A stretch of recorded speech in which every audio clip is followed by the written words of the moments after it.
ओम नमो भगवते वासुदेवाय। स्वागत है आप सभी का बरगदेश्वर महादेव मंदिर उन्नाव के इस दिव्य YouTube चैनल पर। आज हम सुनने जा रहे हैं ब्रह्मपुराण का अद्भुत प्रसंग, वाराह तीर्थ, कुशावर्त, नीलगंगा और कपोत तीर्थ की महिमा, कपोत और कपोती के अद्भुत त्याग का वर्णन। अध्याय 40।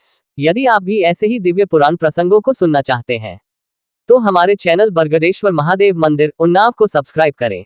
हर दिन शाम 5 बजे हमारे चैनल पर आपको ब्रह्मपुराण कथा सुनने को मिलेगी और धीरे धीरे हम सभी 18 पुराणों की कथाएं आप तक लेकर आएंगे। अगर आपको किसी विशेष पुराण या प्रसंग से जुड़ी जानकारी चाहिए तो कमेंट में जरूर पूछें, हम आपकी जिज्ञासाओं का समाधान अवश्य करेंगे। तो आइए शुरू करते हैं दिव्य कथा। नारद जी ने कहा, भगवान, आपके मुख से कथा सुनते सुनते मेरे मन को तृप्ति नहीं होती। पहले गौतम ब्राह्मण के द्वारा लाई हुई गंगा का वर्णन कीजिए, उनके पृथक पृथक तीर्थों के फल, पुण्य तथा इतिहास पर भी क्रमशः प्रकाश डालिए। ब्रह्मा जी बोले, नारद, गोदावरी के पृथक पृथक तीर्थों, फलों और महात्म्यों का पूरा पूरा वर्णन न तो मैं कर सकता हूँ और न तुम सुनने में ही समर्थ हो, तथापि कुछ बतलाता हूँ। जहाँ भगवान त्रयंबक गौतम के सामने प्रत्यक्ष प्रकट हुए थे, वह तीर्थ त्रयंबक के नाम से प्रसिद्ध है। वही गौतमी गंगा का उद्गम स्थान है। वह भोग और मोक्ष देने वाला है। दूसरा वाराह तीर्थ है, जो तीनों लोकों में विख्यात है। उसका स्वरूप बतलाता हूँ। पूर्व काल की बात है, सिंधुसेन नामक राक्षस देवताओं को परास्त करके यज्ञ छीनकर रसातल में जा पहुंचा। यज्ञ के रसातल चले जाने पर पृथ्वी पर उसका सर्वथा अभाव हो गया।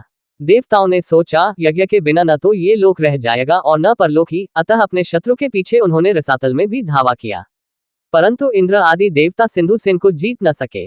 तब उन्होंने पुराण पुरुष भगवान विष्णु के पास जाकर यज्ञपहरण आदि राक्षस की सब करतूत कह सुनाई। भगवान ने उन्हें सांत्वना देते हुए कहा, मैं वाराह रूप धारण करके शंख, चक्र और गदा हाथ में ले रसातल में जाऊंगा और मुख्य मुख्य राक्षसों का संहार करके पुण्य में यज्ञ को लौटा लाऊंगा। देवताओं, तुम सब लोग स्वर्ग में जाओ। तुम्हारी मानसिक चिंता दूर हो जानी चाहिए।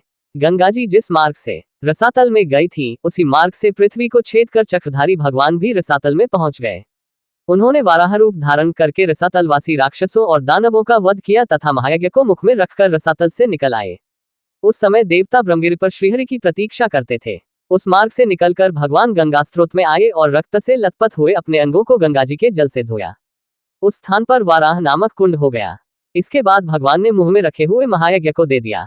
इस प्रकार उनके मुख से यज्ञ का प्रादुर्भाव हुआ। इसलिए वाराह तीर्थ परम पवित्र और संपूर्ण अभिलषित वस्तुओं को देने वाला है। वहां किया हुआ स्नान और दान सब यज्ञों का फल देता है। जो पुण्यात्मा पुरुष वहां रहकर अपने पितरों का स्मरण करता है, उसके पितर सब पापों से मुक्त हो स्वर्ग में चले जाते हैं। त्रयंबक में एक कुशावर्त नामक तीर्थ है, उसके स्मरण मात्र से मनुष्य कृतार्थ हो जाता है। वह समस्त अभीष्ट वस्तुओं को देने वाला है।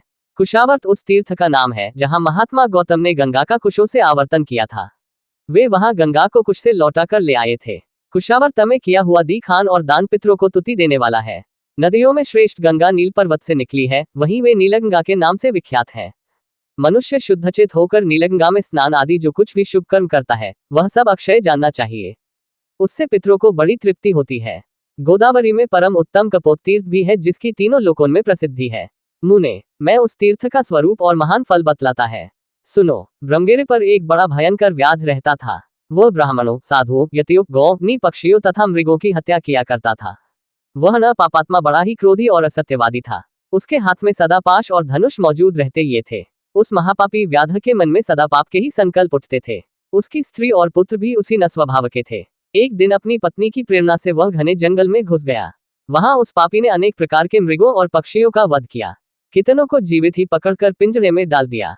इस प्रकार बहुत दूर तक घूम फिरकर वह अपने घर की ओर लौटा। तीसरे पहर का समय था। चैत्र और वैशाख बीत चुके थे। एक ही क्षण में बिजली कौंधने लगी और आकाश में मेघों की घटा छा गई। हवा चली और पानी के साथ पत्थरों की वर्षा होने लगी। मूसलाधार वर्षा होने के कारण बड़ी भयंकर अवस्था हो गई। व्याध राह चलते चलते थक गया था। जल की अधिकता के कारण मार्ग का ज्ञान नहीं हो पाता था। जल, थल और गड्ढे की पहचान असंभव हो गई थी। उस समय वह पापी सोचने लगा, कहाँ जाऊं, कहाँ ठहरूं, क्या करूं। मैं यमराज की भांति सब प्राणियों के प्राण लिया करता हूँ। आज मेरा भी प्राणांत कर देने वाली पत्थरों की वृष्टि हो रही है। आसपास कोई ऐसी शिला अथवा वृक्ष नहीं दिखलाई देता जहां मेरी रक्षा हो सके। इस प्रकार भांति भौतिकी चिंता में पड़े हुए व्याध ने थोड़ी ही दूर पर एक उत्तम वृक्ष देखा, जो शाखा और पल्लवों से सुशोभित हो रहा था। वह उसी की छाया में आकर बैठ गया। उसके सब वस्त्र भीग गए थे। वह इस चिंता में पड़ा था कि मेरे स्त्री बच्चे जीवित होंगे या नहीं। इसी समय सूर्यास्त भी हो गया। उसी वृक्ष पर एक कबूतर अपनी स्त्री और पुत्र पौत्रों के साथ रहता था। वह वहां सुख से निर्भय होकर पूर्ण तृप्त और प्रसन्न था। उस वृक्ष पर रहते हुए उसके कई वर्ष बीत चुके थे। उसकी स्त्री कबूतरी बड़ी पतिव्रता थी। वह अपने पति के साथ उस वृक्ष के खोखले में रहा करती थी। वहां हवा और पानी से पूरा बचाव था। उस दिन दैववश कपोत और कपोती दोनों ही चारा चुगने के लिए गए थे, किंतु केवल कपोत ही लौटकर उस वृक्ष पर आया। भाग्यवश कपोती भी वही व्याध के पिंजरे में पड़ी थी। व्याध ने उसे पकड़ लिया था, परंतु अभी तक उसके प्राण नहीं गए थे। कपोत अपनी संतानों को मात्रहीन देखकर चिंतित हुआ। भयानक वर्षा हो रही थी। सूर्य डूब चुका था, फिर भी वह वृक्ष का खोखला कपोती से खाली ही रह गया। यह विचार कर कपोत विलाप करने लगा। उसे इस बात का पता नहीं था कि कपोती यही पिंजरे में बंधी पड़ी है। कपोत ने अपनी प्रिया के गुणों का वर्णन आरंभ किया। हाय, मेरे हर्ष को बढ़ाने वाली कल्याणमयी कपोती न जाने क्यों अभी तक नहीं आई। वही मेरे धर्म की जननी है, उसके सहयोग से ही मैं धर्म का संपादन कर पाता है। मेरे इस शरीर की स्वामिनी भी वही है। धर्म का और कपोत तीर्थ की महिमा तारांकन, अर्थ, काम और मोक्ष की सिद्धि में वही सर्वदा मेरी सहायता करती है। मुझे प्रसन्न देखकर वह हंसती है और खिन्न जानकर मेरे दुखों का निवारण करती है। उचित सलाह देने में वह मेरी सखी है और सदा मेरी आज्ञा के ही पालन में संलग्न रहती है। सूर्य अस्त हो गया तो भी वह कल्याणी अभी तक नहीं आई। वह पति के सिवा दूसरा कोई व्रत, मंत्र, देवता, धर्म अथवा अर्थ नहीं जानती। वह पतिव्रता है। पति में ही उसके प्राण बसते हैं। पति ही उसका मंत्र और पति ही उसका प्रियतम है। मेरी कल्याणमयी भार्या अभी तक नहीं आई। क्या करूं, कहां जाऊं? मेरा ये घर उसके बिना आज जंगल सा दिखाई देता है। उसके रहने पर भयंकर स्थान भी शोभासंपन्न और सुंदर दिखाई देता है। जिसके रहने पर यह घर वास्तव में घर कहलाता है, वह मेरी प्रिय भार्या अब तक नहीं आई।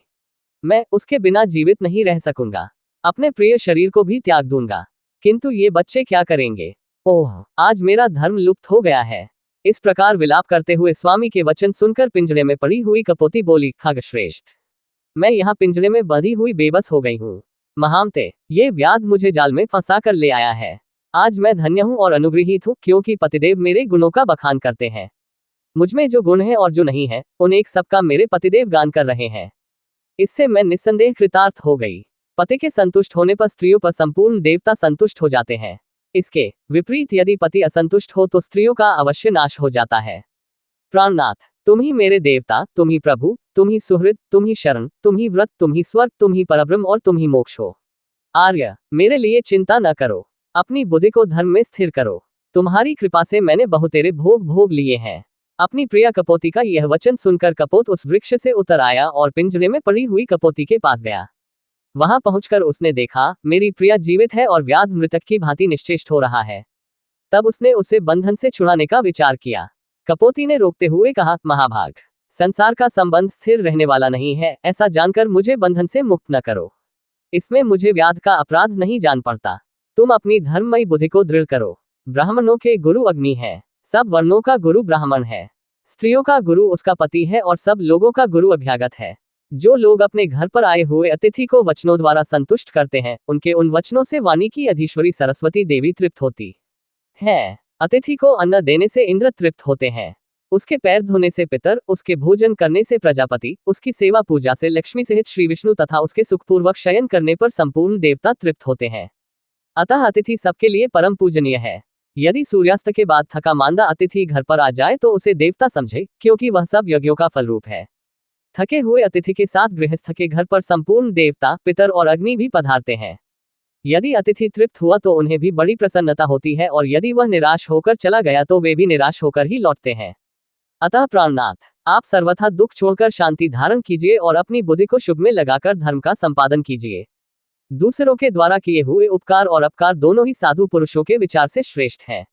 उपकार करने वालों पर तो सभी उपकार करते हैं। अपकार करने वालों के साथ जो अच्छा बर्ताव करे वही पुण्य का भागी बताया गया है।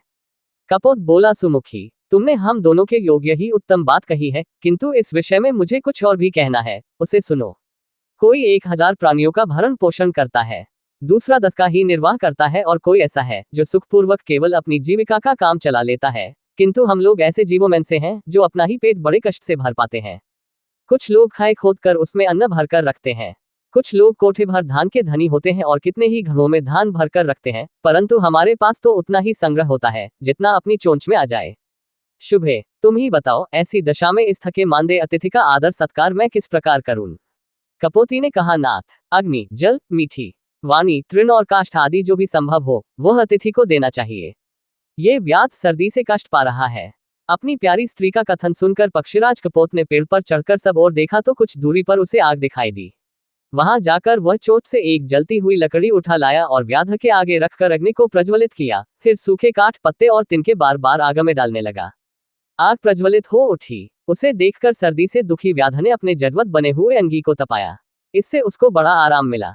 कपोती ने देखा व्याध क्षुधा की आग में जल रहा है, तब उसने अपने स्वामी से कहा, महाभाग, मुझे आग में डाल दीजिए, मैं अपने शरीर से इस दुखी व्याध को तृप्त करूंगी। सुव्रत, ऐसा करने से तुम अतिथि सत्कार करने वाले पुण्यात्माओं के लोक में जाओगे। कपोत बोला, शुभे, मेरे जीते जी ये तुम्हारा धर्म नहीं है, मुझे ही आज्ञा दो, मैं ही आज अतिथि यज्ञ करूंगा। यो कहकर कपोत ने सबको शरण देने वाले भक्तवत्सल विश्वरूप चतुर्भुज महाविष्णु का स्मरण करते हुए अग्नि की 3 बार परिक्रमा की, फिर व्याध से ये कहते हुए अग्नि में प्रवेश किया कि मुझे सुखपूर्वक उपयोग में लाओ। कपोत ने अपने जीवन को अग्नि में होम दिया। ये देख व्याध कहने लगा, अहो, मेरे इस मनुष्य शरीर का जीवन धिक्कार देने योग्य है, क्योंकि मेरे ही लिए पक्षीराज ने यह साहपूर्ण कार्य किया है।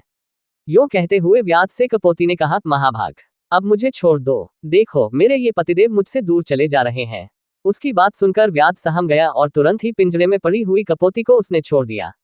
तब उसने भी पति और अग्नि की परिक्रमा करके कहा, स्वामी के साथ चिता में प्रवेश करना स्त्रियों के लिए बहुत बड़ा धर्म है। वेद में इस मार्ग का विधान है और लोक में भी सबने इसकी प्रशंसा की है। जैसे सांप पकड़ने वाला मनुष्य सांप को बिल से बलपूर्वक निकाल लेता है, उसी प्रकार पति का अनुगमन करने वाली नारी पति के साथ ही स्वर्गलोक में जाती है।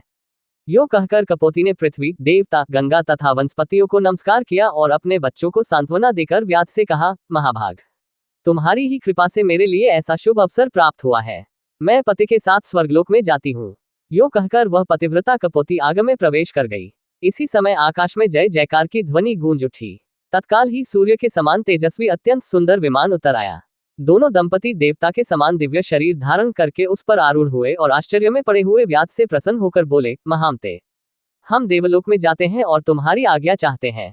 तुम अतिथि के रूप में हम दोनों के लिए स्वर्ग की सीढ़ी बनकर आ गए, तुम्हें पस्कार है। उन दोनों को विमान पर बैठे देख व्या अपना धनुष और पिंजरा फेंक दिया और हाथ जोड़कर कहा, महाभाग, मेरा त्याग न करो, ये अज्ञानी हूँ, मुझे भी कुछ दो, मैं तुम्हारे से आदरणीय अतिथि होकर आया था, इसलिए कि उद्धार का उपाय बतलाओ। उन दोनों ने कहा, व्याध, तुम्हारा कल्याण हो, तुम भगवती गोदावरी के तट पर जाओ और उन्हीं को अपना पाप भेंट कर दो। वहां 15 दिनों तक डुबकी लगाने से तुम सब पापों से मुक्त हो जाओगे। पाप मुक्त होने पर जब पुनः गौतमी गंगा में सार करोगे, तब अश्वमेध यज्ञ का फल पाकर अत्यंत पुण्यवान हो जाओगे। नदियों में श्रेष्ठ गोदावरी ब्रह्मा, विष्णु तथा महादेव जी के अंश से प्रकट हुई है। उनके भीतर पुनः गोते लगाकर जब तुम अपने मलिन शरीर को त्याग दोगे, तब निश्चय ही श्रेष्ठ विमान पर आरूढ़ हो स्वर्गलोक में पहुंच जाओगे। उन दोनों की बात सुनकर व्याध ने वैसा हो किया, फिर वह भी दिव्य रूप धारण करके एक श्रेष्ठ विमान पर जा बैठा। कपोत, कपोती और व्याध तीनों ही गौतमी गंगा के प्रभाव से स्वर्ग में चले गए। तभी से वह स्थान कपोत तीर्थ के नाम से विख्यात हुआ। वहां स्नान, दान, पितरों की पूजा, जप और यज्ञ आदि कर्म करने पर वे अक्षय फल को देने वाले होते हैं। यदि आपको हमारे वीडियो ज्ञानवर्धक लगे तो लाइक, शेयर और सब्सक्राइब करना न भूलें, ताकि अधिक से अधिक लोग पुराणों की इस अमृतधारा से जुड़ सकें। अगर ये जानकारी पसंद आए हो तो हमारे चैनल बरगदेश्वर महादेव मंदिर उन्नाव को लाइक, शेयर और सब्सक्राइब करना न भूलें। फिर मिलेंगे नई जानकारी के साथ।